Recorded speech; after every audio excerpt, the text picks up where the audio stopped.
Hi, everyone, and welcome to the Musical Innertube. I'm Don Rooney. And I'm John Timpane. You know, Don's had quite a career in radio and television, where he's been an air personality, a news anchor, even a TV weatherman. And John has been a college professor. He's written several books, and he's been an editor and features writer at the Philadelphia Inquirer newspaper. We first teamed up for a radio show in college. On one show, we introduced a soothing musical interlude. But we stumbled, and it came out Musical Innertube. And that became the name for this podcast, where we talk with interesting people about their interesting lives, difference makers who really make a difference. The Musical Innertube is very happy to welcome Isaac Klein, proprietor of the podcast Vanity. This is a podcast, folks, on the kind of topic podcasts should be about. Vanity plates. If you've ever seen a vanity plate and wondered, gosh, what does that mean? Then this podcast is for you. Every episode tells a story behind a different vanity license plate. And in fact, Isaac finds the people who have license plates and brings them on his podcast to tell us the whole story. It is such a great idea. And we also hear that Isaac is a big punster. So I'm inclined to welcome Isaac to the Musical Innertube. Welcome. Thank you very much. It's great to be here. So Isaac, this grew out of a project in college during your senior year. Is that correct? That's right. So I just wrapped up my master's a couple of months ago in media and communication at UNC Chapel Hill. Congrats. And thank you very much. And I was thinking about what might make an interesting thesis project. And before that, I was just trying to think of audio stories for class for the one of the university radio programs called Carolina Connection, and was driving around with my wife and doing, as you said, and what many people like to do when you're driving around, spotting vanity plates and trying to figure out what they mean. And I thought, oh, that could make an interesting little story. And then pretty soon after that, I thought, that's more than just a little story. Could be a whole series of them. And that's where it began. I have to tell you, Isaac, when I first heard of the concept of this, the first thing that flashed into my mind was a personal story. My father-in-law lived up in New Hampshire, and he got a license plate. The vanity plate said "One Mo Time," T-Y-M. And I guess he wanted to make it say "One More Time." But if you read it backwards, it's "My Tom Number One," and one of his kids is named Tom. So all of his other kids were giving him, including my wife, were giving him hell about, hey, how come he got on your license plate and we didn't? And so when I heard some of your podcasts and stories, some of which are not quite so hilariously wonderful, it did occur to me that behind every one of those vanity plates is some sort of story, whether it be funny or whether it be a little tragic. It's so true. I was really surprised and delighted by that even people who would say to me when I started talking to them, oh, there's not really much of a story to my plate. And getting to know them, more often than not, there was really something substantial there that went in a lot of directions that I could not have predicted beforehand. One of the ironies about vanity plates, which of course are ubiquitous now, right? I mean, you know, some days I feel they're more vanity plates than the non-vanity, whatever you call the kind that are not vanity. Mm-hmm. You see them so often. But one of the ironies is that much as with Don's relative there, this is a very personal statement. It's telling the world something that the world probably can't quite figure out. You know what I mean? Right. Some of them are messages that feel you really would have to talk to the person to get to the bottom of it. And some of them at least seem straightforward, like you could guess what it is, but there's always something more personal to the story, I find. How do you find the people? How do you get them to talk to you? Tell us that. Yeah, so I think we're the project to really expand. I think there's plenty of ways to do it online, right? To solicit people's plates and plates that they've seen and track them down that way. But as I was starting work on it here in North Carolina, I wanted to just try to make it more organic and grassroots and shoe leather here. And so when I saw an interesting plate on a car that was parked, I made up these flyers and I would just leave one on the windshield. And I also had some friends and family doing that in various places. When they saw an interesting plate, they would leave a flyer when the owner returned. And once they allowed the panic to dissipate that it was a parking ticket, they would pick. Some of them would get back to me. That's good. Now, how many, in relation to how many flyers you put out, how many people responded? What percentage of people got back to you? I would say it was about a third, which I was really happy with. That was more than I thought for a stranger saying, "Hey, I want to talk to you about your vanity plate." But I think there's something about a vanity plate. It's something so public facing that I think the person is often inclined to want to talk about it. Otherwise, they wouldn't put it in so public a place. That is such an interesting thought. Of course. I mean, why did they go to this trouble of creating this message that is a little bit gnomic, right? You know, you might not be able to penetrate the message unless you knew the person and knew the story. Why would they go to that trouble if they really had nothing to say about it? It's kind of like those buttons or T-shirts that say, "Ask me about blank." Exactly. Let me ask you about some of these stories that you've uncovered. Some of these people have had interesting lives or interesting things that led them to the vanity plate. What surprised you about these people's stories when you started talking to them? Yeah, I mean, I'm pausing, I think, because I don't want to give too much away. I want to encourage people to perhaps go listen to them after this. But I guess one thing that's probably true of all of them, whether or not the person is aware of it, is it's in that small collection of letters and symbols in that message to the world that they put there. There's something more fundamentally about who they are that they are choosing to share, that they are saying, this is something about me that I really want people around me to know as they're speeding by. If they catch one thing about me, it's this notion, it's this idea. So it's something they really identify with on a deep level, even if they say that it's just a joke or something they thought of off the cuff. It starts to become part of how they identify in the world. What's the weirdest one that you've come up with so far? I mean, I love Miyandoko because I had no idea what it meant until I talked to the person. And each episode starts with people guessing, trying to guess what each plate means, as we all like to do. And that was the one that nobody could make heads or tails of it. And you would have to have some very specialized knowledge to figure out what it actually meant without talking to the owner of the car. So today's vanity plate says MIONDOKO.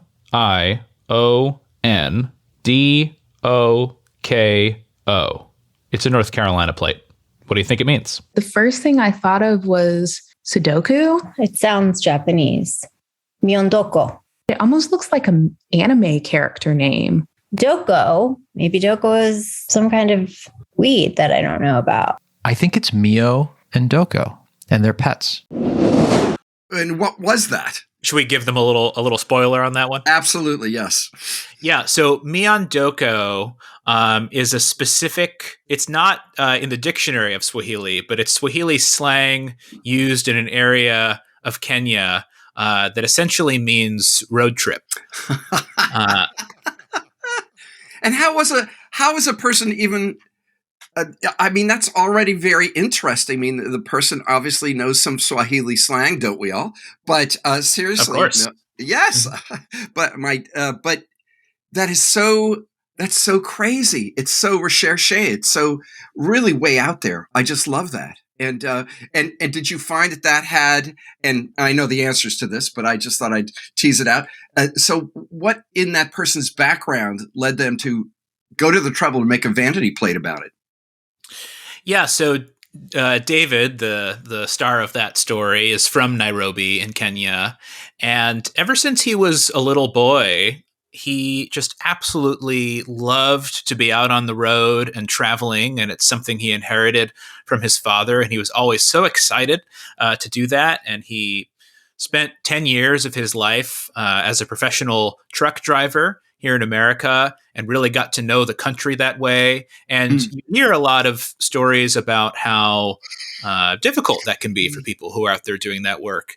And talking to David, it just sounds like he had this marvelous time and loved doing it and continued that kind of passionate road trip spirit through that work. And now he has this vehicle that he and his wife and son pretty much exclusively use for their road trip excursions when they have time to go out and travel and enjoy life together in that way. And when they were getting that car, it was his wife who says, well, you should really put Miondoko on the car because that is the spirit of the vehicle that we will be going forth with it. When you started putting these together for your thesis and for your college radio, how did it go over? Was it well liked? Was it well received?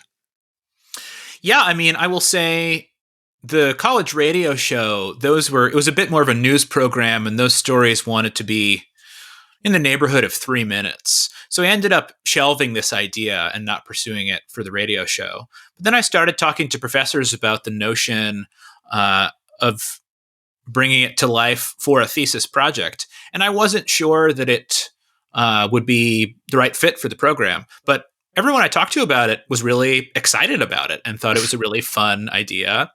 And I loved it because it allowed me to do the kind of storytelling that I most enjoy, where hopefully you really get to know someone in a personal way and really get to hear and appreciate that individual story, which I think everybody has an interesting story if you can work with them to find a fun way to tell it.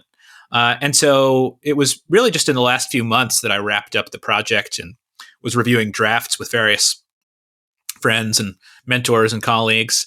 But just in the last month or so, a little more than that it's been up on all the platforms and public for everyone to enjoy. And I think the response has been great. The only feedback I have heard is very positive. If anyone hated it, they have elected to not share that with me.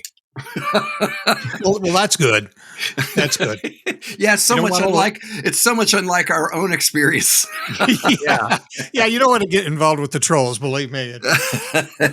Yeah, I'll let them be for now. Yeah. Well, so do you see a future in this? This is something you did for your thesis, and you have about a half a dozen down. But are you continuing this? Is Vanity going to be an ongoing podcast? I would love to make more episodes of Vanity. Where I am at the moment, creating that initial batch was part of my school experience, and it was also something that I had a lot of passion for doing. Each one, from beginning to end, from finding the person and then gathering all the different types of sound and doing all that editing and producing, it would take me weeks to make each episode if I were to continue. And I think to really keep that moving, I would probably need some kind of production team or company to want to pick it up. And having since graduated, I'm looking more at finding work. And actually, I've found a job I'm excited about. I'm going to be starting with PBS North Carolina at the end of this month. Oh, congratulations. That's great. Thanks. Yeah, so I think that will kind of get my focus, at least for the immediate time being. But I would love to find a way to have that be part of my career as it expands and take the idea further. And I think there's great potential, right, for just looking nationally, or if there is any more specific geographic market that wanted stories about the people within that community who have vanity plates. I think it's really customizable, localizable.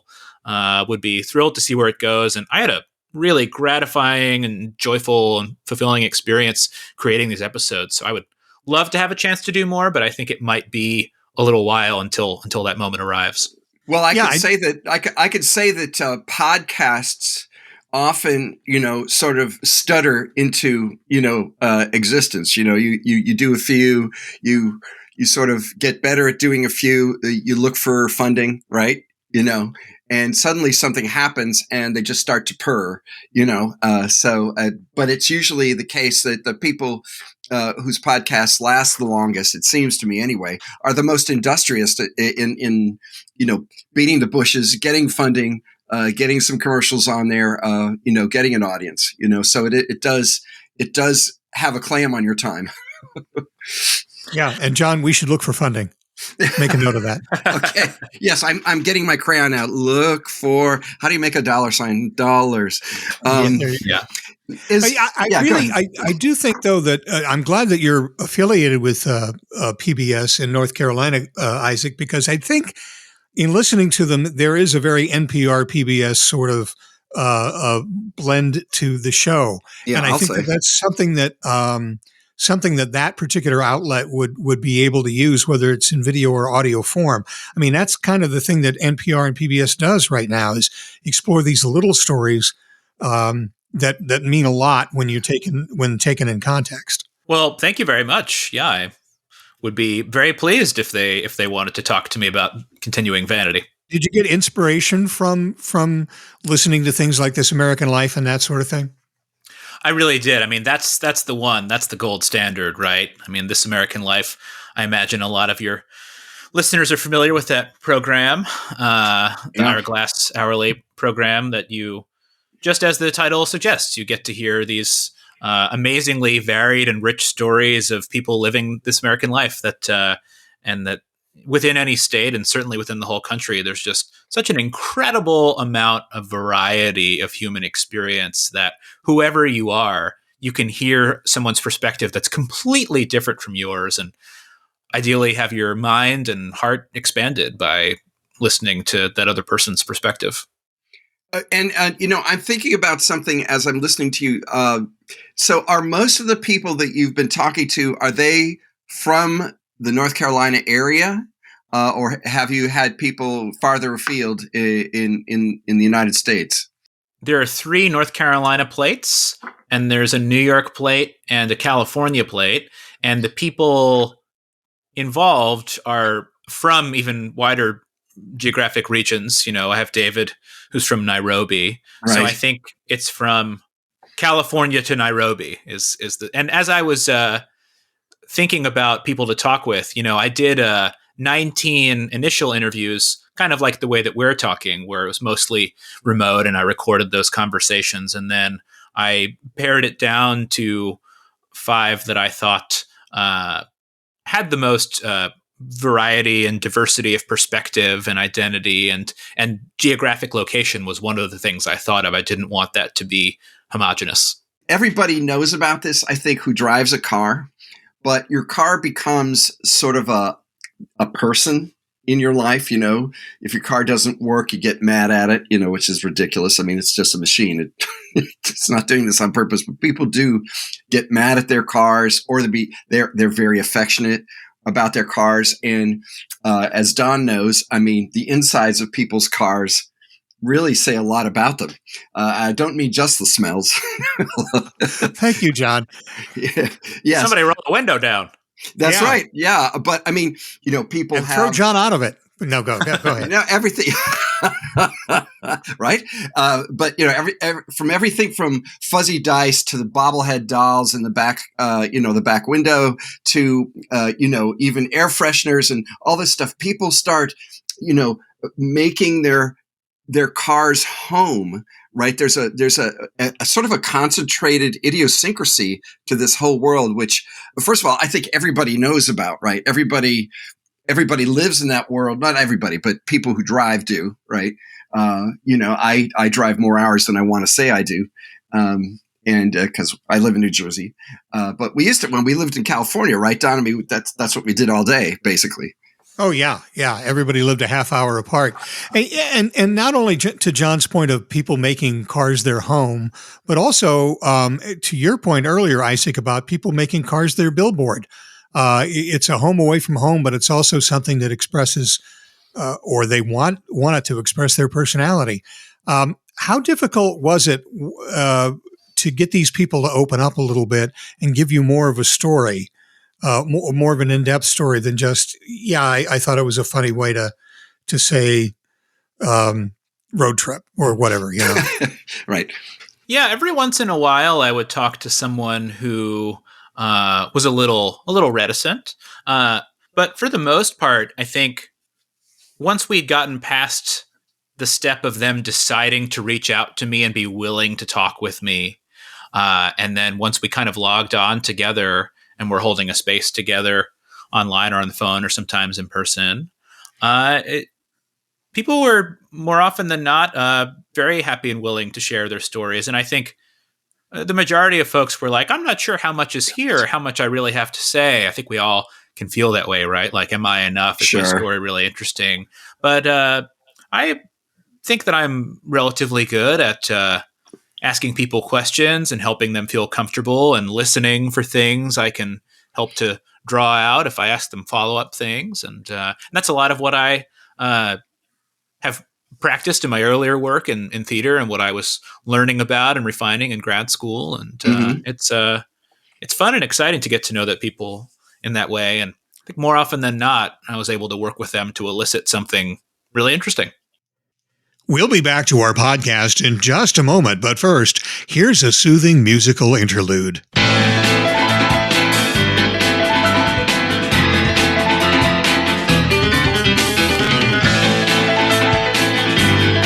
Isaac Klein is an audio journalist, writer, director, teacher, and performer, born and raised in East Hampton, New York.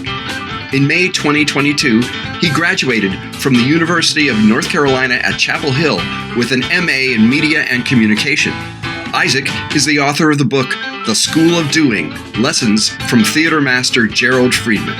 His work has been seen in theaters all around the country, perhaps most notably as assistant director of the Broadway revivals of Gypsy and West Side Story. Isaac is a company member at Exit, Pursued by a Bear. He has a BFA in drama from the University of North Carolina School of the Arts, where he has often returned as a guest teacher and artist. He lives in Chapel Hill with his wife Laura and their dog Cricket. And now, back to the musical Innertube. So we should, I think, make the point that Isaac is related to someone who has been a guest recently on the musical Innertube, Dava Sobel. And the first thing she told me about you, Isaac, is that you were a big punster, that you love puns. And I'm wondering where you picked that up. I mean, I love them too, and so does Don. But were you always a punster? Were you one of these little kids who made puns on every other word like I was? Or how did you come to that? Yeah, but also definitely answer that. And what I also just want to mention about my mom is, as I think you two know, if your listeners heard that episode and choose to listen to Vanity, they might hear her show up at a certain time. Right. She's been a guest on both of our podcasts. She has the unique distinction. Yes. I guess in addition to me, technically. I'm a guest. Yes, quite the media personality. Quite the media personality. She really is. I've got a pretty fancy mom there, guys. But yeah, I have been a lifetime lover of language and words, and I think verbally is like the primary way that I process things. You know, both of my parents have mentioned to me that before I even had language, I was born just sort of talking and making sounds. And my dad was also a writer, and as I was being playful with language and thinking of things, they would both encourage me to go write it down and think about that, or go look it up, as the case was. Yes. Really, I think it's something I've always loved to do, and I try to temper it now so that I don't get kicked out of places. But I was always kind of a smart ass, and wanting to jump in with the joke or the twist on the thing that was happening, and was thrilled to find an outlet where people wanted to scream and cheer and give prizes for puns and not just roll their eyes and tolerate them. People put puns down. You know, you're not supposed to like that kind of humor. You know, there's a certain number of people out there who will wrinkle their nose and goes, "Oh, okay, that's a pun," you know. But I just love them. I think they're really funny. There's almost sort of a mystical energy that's released when you tweak a word just a little bit and suddenly it means all these other things. You know, you fool around with words, you put them in different contexts, and suddenly they're doing all this new work. It's not that far away. I mean, it's not the same thing as poetry, but it certainly does harness the same kind of attention to language. There's puns in poetry, and there's poetry in puns. That's great. Have you learned any new ones lately, or made up any new ones? I mean, if you want to give me a topic, we can see what happens. Okay. How about food? How about Italian food? We could start with any. We can go spaghetti and meatballs. We can go mozzarella cheese, sausages. Yeah, I mean, I can't think of one right away, so I might have to pasta Mike to one of you. I hope I'll get a lot of enthusiasm and not a bowl of nays in response. Whoa, that's wonderful. See, I love stuff like that. I love stuff like this. Yeah. I mean, people might have a nice response when this kind of humor lays on you.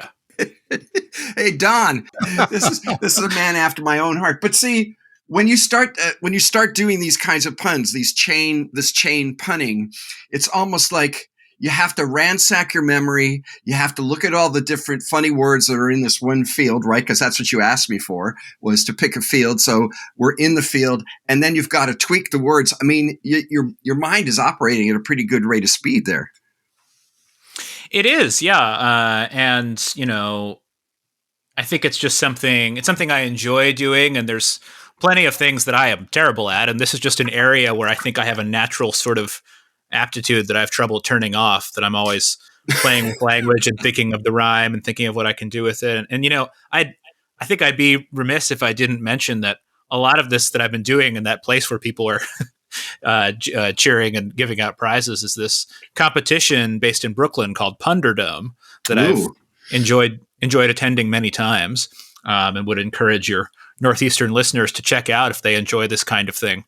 And I've made great friends there, and that's been a wonderful home to get up in front of a crowd and try to make dumb jokes like this. I've heard of Punderdome. Is that broadcast? There is some stuff online, and during the pandemic, they were holding their events on Zoom, but they are most often not broadcast and live at Littlefield in Gowanus in Brooklyn. Okay. Or maybe it's Park Slope, but right around there. I mean, Okay. I have to make the obvious point that a lot of vanity plates are puns, aren't they? They misspell a word to mean another word, right? Obviously, it's Right. because, right? They have to. There's often a pun anyway in vanity plates. The exact word they wanted was too long, or it was taken by someone else, and so those limitations can spur that sort of creativity. With parents who are writers, writing is a very, I want to say, solitary thing to do. You kind of turn it in and roll things over in your mind, and it comes out on the paper. You seem to have turned that around a little bit. You like to come out with things. When things come into your brain, they go out the other way. Seriously, what turned you around from being an introspective writer to being somebody who likes to come out with your pronouncements and other things? Oh, well, I think they developed simultaneously, and probably the loudmouth smartass cut up got a head start of a couple of years. That was happening before I knew how to read or write, I think. And so, I always loved performing. I was always on stage. I was cutting up in class at times to excess, and always kind of delighted by finding ways to bring levity to myself and those around me, and playing with language live in the moment that way. I think it certainly has a lot in common with how I'll work a sentence over as I'm figuring out how to voice something that I'm writing down. Interesting. Yeah. But yeah, live in the moment is, I think, the predecessor to any potential talents I have in scripting things. We've had such a great time here. We've gone from vanity plates to puns and back again, and we could do this for hours. I just think this has been one of our funniest and funnest interviews on the musical Innertube, and we want to thank you for the Vanity podcast, Isaac Klein, and hope that you will be our guest again sometime soon. I would love it if you guys do want to make this a trio and just joke around for a while. I'm happy to. This was a great time, and you guys always make this so fun on the podcast and bring such a light spirit to it. It's always a pleasure to listen. Thank you. And now, shameless plug portion of our show. Isaac, where can people find Vanity? Yeah, so it's available most places you listen to podcasts, if you're on Spotify or Stitcher or Apple Podcasts. And you can also go to my website, isaac-klein, Klein, facebook.com/vanity. If you Google my name and the podcast, it should come up easily. Well, Abyssinia, Thank you for listening to the Musical Innertube. check out our website at musicalinnertube.com, where you'll find all our episodes, profiles of our guests, and lots of extras. You'll even be able to leave us a voicemail. Our email address is musicalinnertube@gmail.com. And on Twitter, our handle is Innertube. Capitalize the M and the I. The Innertube is available on Facebook, YouTube, Apple Podcasts, Amazon Music, Audible, Google Podcasts, Stitcher, Spotify, SoundCloud, and iHeartRadio podcasts. Like us and give us a good review on any of those platforms. And as always, thanks to virtual band Car Radio Dog for our theme music.